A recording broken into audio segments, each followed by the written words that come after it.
Bismillahirrohmanirrohim. Kami bagikan video ini, dengan tujuan agar kalian dapat dengan mudah mempelajari hadits-hadits sahih yang ada sanad dan disertai dengan penjelasan tentang hadisnya. Pada kesempatan kali ini, akan disampaikan dua hadits sahih, lengkap dengan penjelasannya. Yang pertama adalah hadits tentang bagaimana wahyu dari Allah Subhanahu wa Ta'ala turun kepada Rasulullah Muhammad Sallallahu Alaihi Wasallam, dan hadits tentang niat. Semoga menjadi amal ibadah bagi kita semua, amin.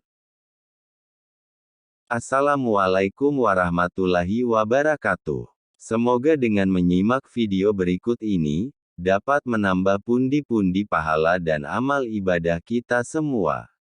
Amin.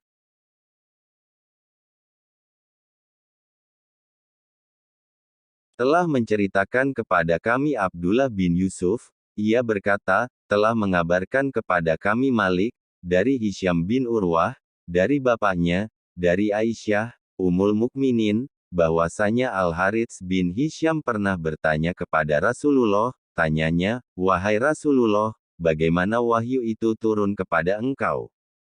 Maka Rasulullah menjawab, terkadang datang kepadaku seperti suara gemerencing lonceng, dan cara inilah yang paling berat bagiku, lalu terhenti sehingga aku dapat mengerti apa yang disampaikan. Dan terkadang datang malaikat yang menyerupai seorang laki-laki, lalu berbicara kepadaku, sehingga aku dapat memahami apa yang diucapkannya. Aisyah berkata, sungguh aku pernah melihat bagaimana turunnya wahyu kepada beliau Sallallahu Alaihi Wasallam, di mana ketika wahyu itu berakhir, dahi beliau bercucuran keringat, padahal cuaca pada saat itu sangat dingin.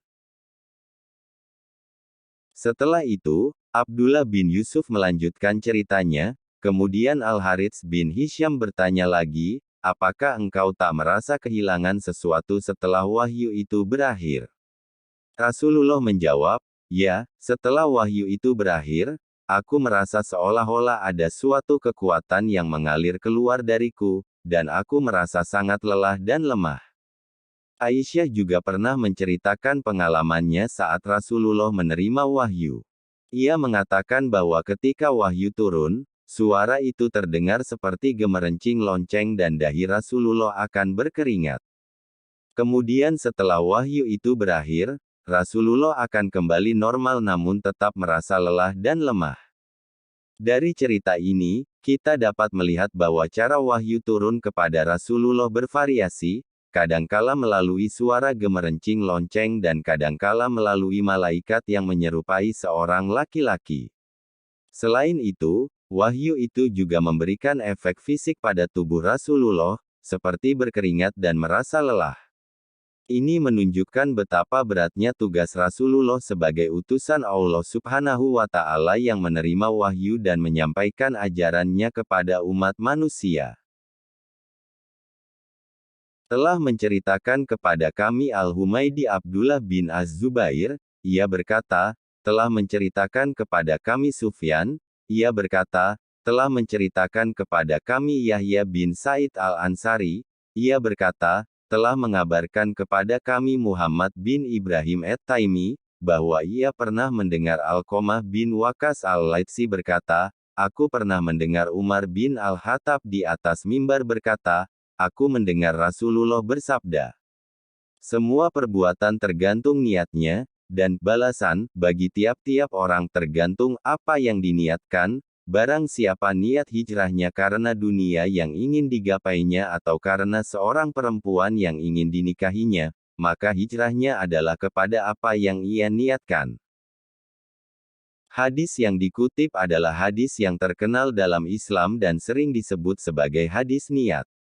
Hadis ini mengajarkan pentingnya niat dalam setiap tindakan yang kita lakukan dan bahwa nilai suatu tindakan tergantung pada niat di baliknya. Rasulullah mengajarkan bahwa setiap perbuatan manusia, baik itu kecil atau besar, akan dinilai oleh Allah berdasarkan niat di baliknya. Jika niat kita adalah untuk mencari keridaan Allah, maka tindakan kita akan dianggap baik dan mendapatkan pahala. Namun, jika niat kita adalah untuk tujuan yang buruk atau memperoleh keuntungan duniawi semata, maka tindakan kita akan dianggap buruk dan berdosa. Dalam hadis ini, Rasulullah juga mengajarkan bahwa hijrah, migrasi, ke suatu tempat juga tergantung pada niat di baliknya. Jika seseorang hijrah karena tujuan yang baik dan mencari keridaan Allah, maka hijrahnya akan dihitung sebagai amal yang baik. Namun, jika seseorang hijrah karena motif yang buruk, seperti untuk mencari keuntungan duniawi atau untuk menikahi seseorang, maka hijrahnya akan dianggap sia-sia. Oleh karena itu, penting bagi setiap muslim untuk selalu memeriksa dan memperbaiki niat dalam setiap tindakan yang dilakukan. Kita harus selalu mengingat bahwa tujuan utama hidup kita adalah untuk mencari keridaan Allah, dan setiap tindakan kita harus mendekatkan kita pada tujuan itu. Dengan menjaga niat yang baik, kita dapat menghasilkan tindakan yang baik dan mendapatkan pahala di dunia dan akhirat. Demikian dua hadits Sahih Bukhari, nomor 1 dan 2.